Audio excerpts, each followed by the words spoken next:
Good afternoon and Salam Malaysia Madani. I'm Jessica Lee and you're watching Updates at Noon. Making the headlines, government to bear Hajj cost increase for the B40 group.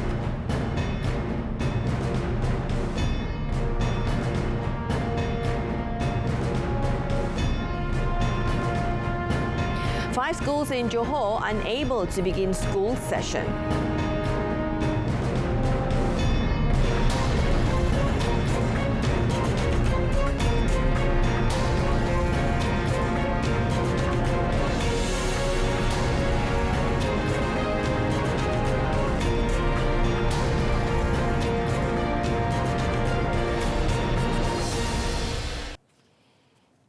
The government has decided to bear the 1,000 ringgit increase in the cost of performing Hajj for each B40 pilgrim this year.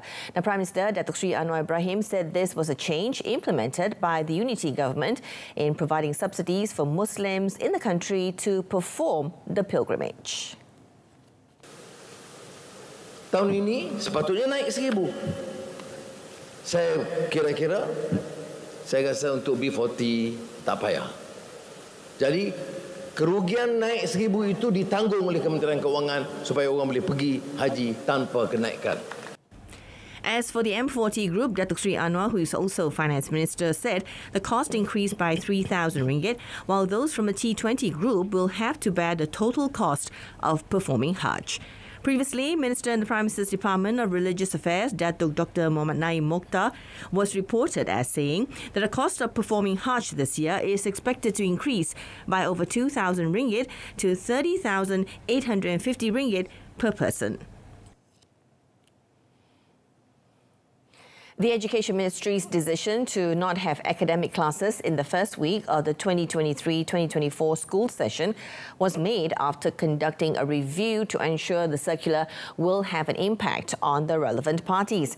Now, Minister Fadlina Siddiq said it was not easy for the ministry to cancel the original 34-year-old circular that was implemented when Prime Minister Datuk Sri Anwar Ibrahim took office as Education Minister. According to Fadlina, it took a long time to ensure that the circular can really have an impact on the children, which will translate into cheerful students, happy teachers, unrivaled schools and a thriving nation. Education Director General Dato Khairuddin Ghazali was quoted as saying that no lessons will be held in the first week of the new academic year 2023-2024 beginning today and tomorrow, to make way for sessions that instill physical, emotional, spiritual, social and intellectual values. The previous focus for the first day of school was on academic lessons, but it has been changed this time so that the teachers can emphasize on fun educational activities and simple project-based learning. Now, it is estimated that about 2,000 students from 5 schools in Johor are unable to begin their face-to-face 2023-2024 school session due to floods. Now, several schools in Batu Pahat are also not allowed to open as the flood water level has not receded yet.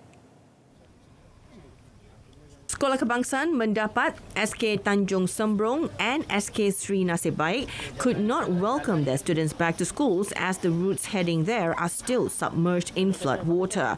Meanwhile, in Segamat, SK Pogo and Sekolah Menengah Kebangsaan Buloh Kasab are facing electricity supply disruption and are expected to begin their school session tomorrow after receiving green light from the Works Department.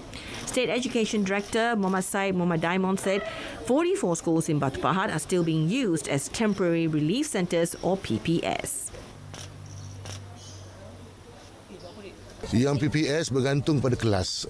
Kalau kelas bilik darjah itu kosong, maka setengah-setengah kelas akan belajar di sekolah dan murid yang berada di PPS sebagai bangsa banjir ini akan masuk ke dalam kelas untuk menumpang. Walaupun itu bukan sekolah dia? Bukan sekolah dia. Sebab sekarang ini, kita minggu pertama ni, kita lebih kepada sesi suasana transisi. Mara Junior Science Colleges, or MRSM, are still viewed as premier educational institutions, receiving around 90,000 admission applications from students this year. Majlis Amanah Rakyat, or Mara Chairman Datuk Dr. Ashraf Washdi Dusuki, said the number is more than 10 times the number of places available at 55 colleges for 7,169 students throughout the country. Explaining further, Datuk Dr. Ashraf said the high number of applications showed that MRSM is still the main choice for students. Jadi kita akan tengoklah rayuan-rayuan yang kita perolehi sekarang ni bergantung kepada pelajar-pelajar yang mungkin tidak hadir dalam pendaftaran ke yang tolak. Sebab kita pun tahu sekarang ni pun pada masa yang sama sekolah-sekolah lain pun sudah mula menawarkan tempat. Speaking after paying a visit and meeting Kelantan Mara and Pengkalan Cepa MRSM staff, he said that Mara's main agenda remains crucial as it is believed to be one of the reasons MRSM remains the top choice for the students. He also revealed that 300,000 ringgit was approved for Pengkalan Cepa MRSM to upgrade its facilities, including improving equipment in the teachers' room. The Defence Ministry has allocated 5.7 million ringgit through the Malaysian Armed Forces Veteran Affairs Department, or JHEV, for veteran housing initiatives this year. Deputy Minister Adli Zahari said the allocation was for the repair of 125 houses and the construction of 27 new houses. Elaborating further on the matter, Adli said to date 44 houses belonging to Malaysian Armed Forces veterans, which were categorised as dilapidated, have been repaired, while new construction has not been implemented yet. Adli further noted that JHEV always works with the state JHEV on how they can strengthen the housing condition in various aspects.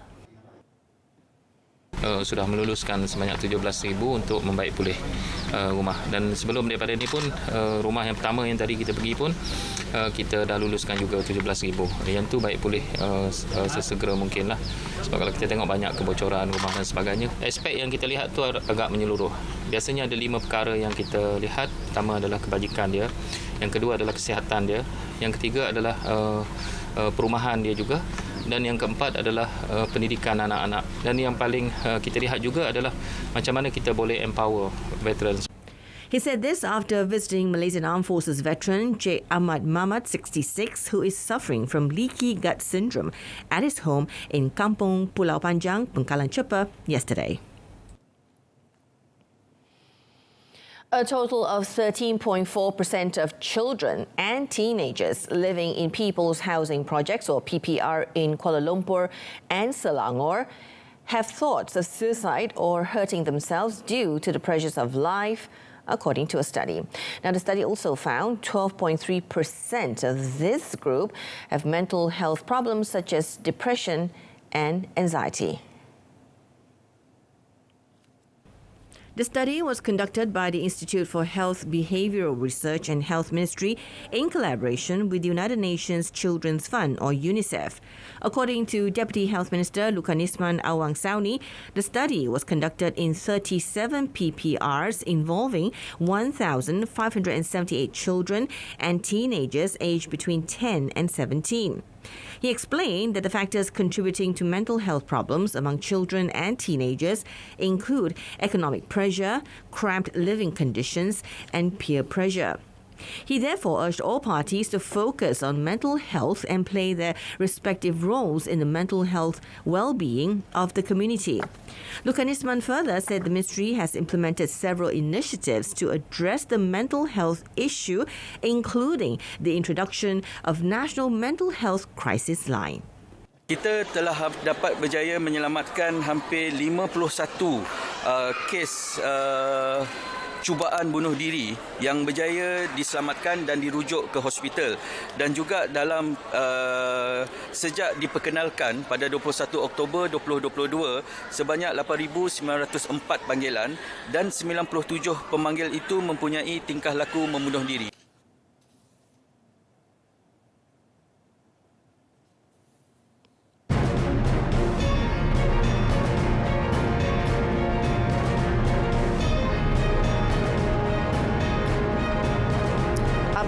At least 14 killed after a 6.8 earthquake shook Ecuador and Peru. Kecemasan, boleh saya bantu? Hello, there's been a motorcycle accident here. Maybe an elephant ran it over. Sir, there is fire accident at the address number 5 Jalan Tembikar, Shah Alam. PGO from FRT Shah Alam, there was no fire accident here. Over.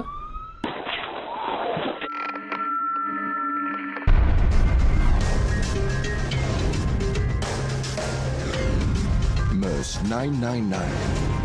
Use it wisely.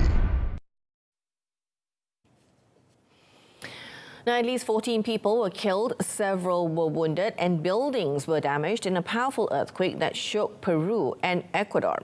Now, the quake, which the United States Geological Survey, USGS, put at a magnitude of 6.8 and a depth of nearly 66 kilometers, struck at 12:12 local time. Destroyed buildings, crushed vehicles and debris could be seen in cities such as Machala and Cuenca in Ecuador as rescue officials rushed to lend aid and panicked residents ran onto the streets. Authorities said the epicenter was in the Ecuadorian municipality of Balao, near the border with Peru. Ecuador's presidency reported 13 dead, 11 in the province of El Oro and 2 in the province of Azuay. In the Peruvian city of Tumbes on the border with Ecuador, a 4-year-old girl died after a brick hit her on the head. Ecuador's presidency reported that there are injured people who are being treated promptly in hospitals, but did not provide any figures. Its president, Herlemo Lasso, urged people to remain calm and to be informed through official channels about damage to buildings.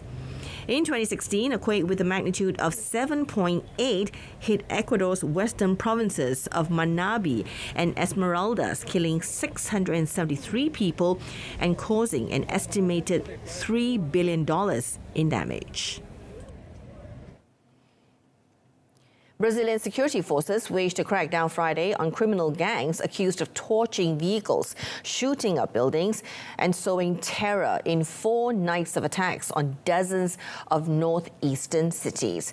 Now, 1 suspect was killed and 17 arrested in the crackdown on the attacks, which authorities say have been organized by jailed gang leaders as a protest against prison conditions and new restrictions on their activities from behind bars. The security operation targeted gang members in 3 cities, including Natal, the capital of Rio Grande do Norte state, which has been at the center of the unrest. According to local media reports, more than 40 cities have been hit by the wave of violence, in which attackers have torched cars, trucks, buses and health center and left police cruisers, businesses and government buildings riddled with bullets. President Luiz Inácio Lula da Silva's government has sent hundreds of federal officers to bolster state security forces. The 3 suspects have now been killed in clashes with the police and 97 arrested since the violence erupted last Tuesday. Investigators suspect one of Brazil's most powerful organized crime groups, the First Capital Command or PCC, was involved in the attacks. Brazil's severely overcrowded prison system is notorious for security failures and corruption that allow crime bosses to continue running their operations from behind bars. Former U.S. President Donald Trump said he expects to be arrested on Tuesday over an alleged hush money payment to a porn star in 2016. And he urged his supporters to protest as prosecutors gave signs of moving closer to an indictment. An indictment would make Trump the first former U.S. president to be charged with a crime, marking an explosive and unpredictable development in the 2024 White House race as Trump seeks again to clinch the Republican nomination. Not even a conviction in the hush money case would prevent Trump from running, but an indictment could have major consequences, galvanizing his critics but also electrifying his supporters. The current investigation, led by Manhattan District Attorney Alvin Bragg, centers on $130,000 paid weeks before the 2016 polls to stop porn star Stormy Daniels from going public about an affair she says she had with Trump years earlier. Now, Trump has denied having an affair with Daniels and has dismissed the investigation as politically motivated. Trump's lawyer said that his client, if indicted, would surrender to face criminal charges. Now, Japan and Germany pledged closer defence ties and cooperation on diversifying supply chains as Chancellor Olaf Scholz and Prime Minister Fumio Kishida met in Tokyo yesterday. Scholz came with 6 ministers for government-to-government talks as Berlin works to boost its profile in the Asia-Pacific region. There were few concrete results outlined by the leaders, but both stressed the need to strengthen and diversify supply chains hit by everything from the pandemic to Russia's invasion of Ukraine.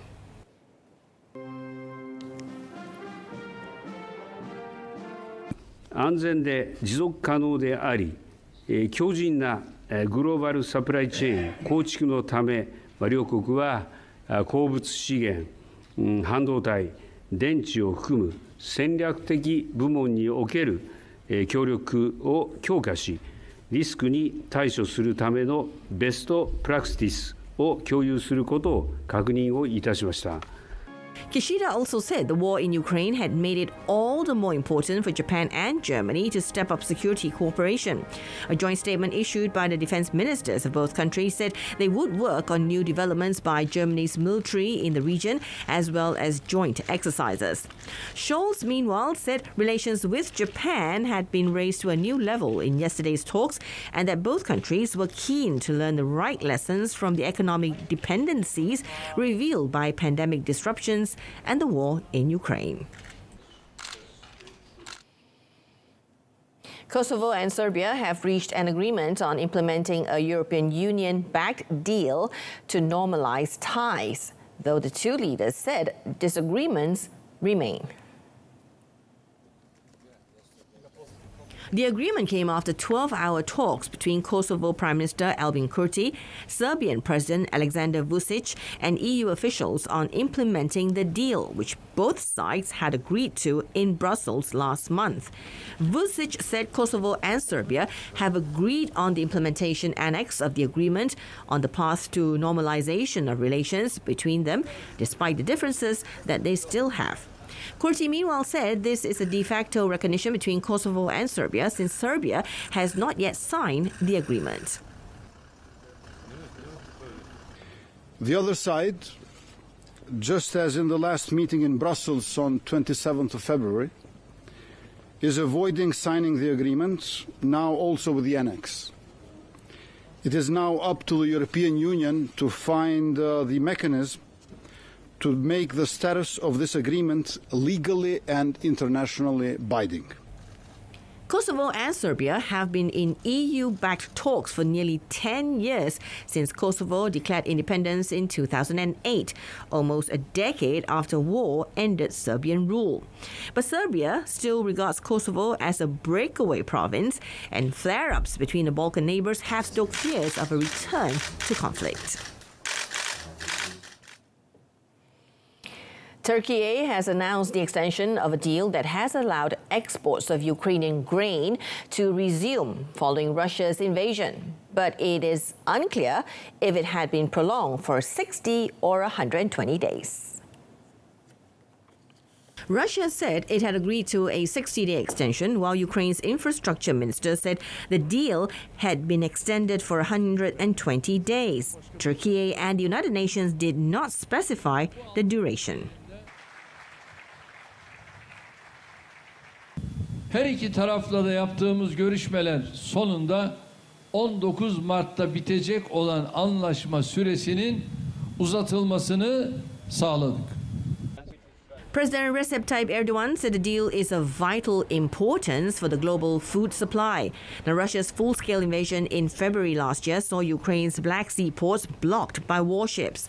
But a deal brokered by Turkey and the United Nations in July 2022 and signed by Kiev and Moscow had allowed for the safe passage of exports of critical grain supplies. Ukraine was one of the world's top grain producers, and the so-called Black Sea Grain Initiative has helped soothe the global food crunch triggered by the conflict. The initial 120-day agreement was extended in November until the 18th of March. But citing concerns that a parallel agreement on Russian food and fertilizer exports was not being respected, Moscow proposed just a 60-day extension.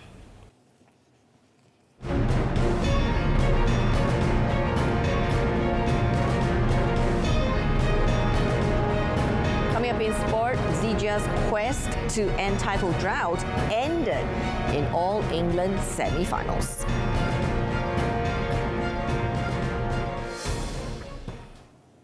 And we start off with the All England Championships. National men's singles ace Li Zijia's hopes of ending his 10th-month title drought were dashed after he was knocked out by China's Shi Yuqi in the semi-finals last night.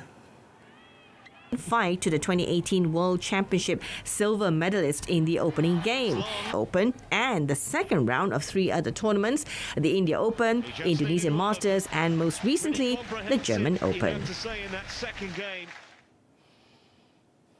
On to Super League news. PDRMFC moved up 3 spots after scoring 2 first-half goals to gun down basement side Kelantan United 2-0 in their match at the Petaling Jaya City Council or MBPJ Stadium last night. Despite playing in heavy rain, the Corps opened accounts in the 10th minute through Zulfami Abdul Hadi before Uche Akbar doubled their lead from the spot in the 38th minute. Referee Shuhaizi Shukri awarded a spot kick after Kelantan United goalkeeper Ahmad Ashraf Omar fouled Uche in the box. PDRM, with 2 wins and a draw from 5 matches, now have 7 points and find themselves in 6th position in the 14-team Super League standings, while Kelantan United remain rooted to the bottom with just 1 point. The Super League will now take a 2-week break as it is the FIFA window for international matches. Now, during this period, the Harimau Malaya will play 2 Tier 1 international friendlies against Turkmenistan on the 23rd of March and Hong Kong 28th of March at the Sultan Ibrahim Stadium in Johor. Moving on to European football news, Borussia Dortmund climbed to the top of the Bundesliga standings after demolishing visitors Cologne 6-1 this morning, with Sebastian Haller and captain Marco Reus both scoring twice. Now, the Ruhr Valley club, who last won the Bundesliga title under then-coach Jurgen Klopp in 2012, underlined their title ambitions by blowing away their opponents during an explosive 4-goal first-half performance. Rafael Herrero on target last week against Schalke as 1 goals in all competitions for the club in the 70th. The Dortmund are now on 53 points, 1 ahead of Bayern. In La Liga, Carlo Ancelotti expects to face Lions when playing Barca in their upcoming El Clasico match.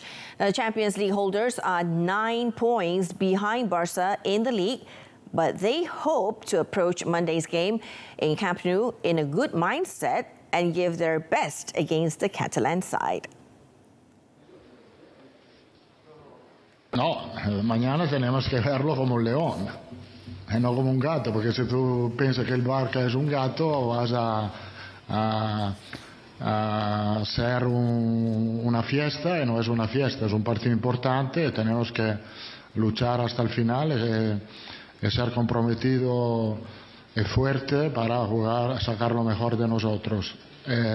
Dicho esto, el miedo lo tengo siempre, la preocupación, no sé si es miedo o si es preocupación antes de un partido, siempre está ahí. The Italian coach was asked if he thought his job would be in jeopardy if his side failed to win any silverware this season, but Ancelotti was quietly confident that his side will lift an important trophy in 2023. 2022 Ballon d'Or winner Karim Benzema returned to training with the rest of his teammates, and he is match fit to face Barca.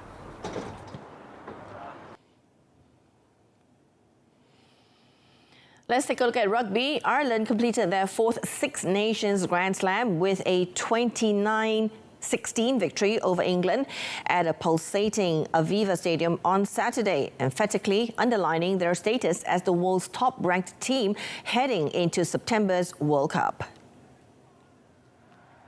The script could not have been better prepared. A chance to steal a first Grand Slam in Dublin on St. Patrick's Day's weekend, and Ireland delivered, although it was nervier than they would have liked against an all-England side reduced to 14 men for the entire second half. Now, England were within 1 point of an upset with 20 minutes to go, but late tries from Robbie Henshaw, Rob Herring, and a second for man of the match, Dan Sheehan, made sure of England's 15th championship and 5th since 2009. Now, France finished in second place with Scotland in third. Wales were 5th, and it was another wooden spoon for Italy.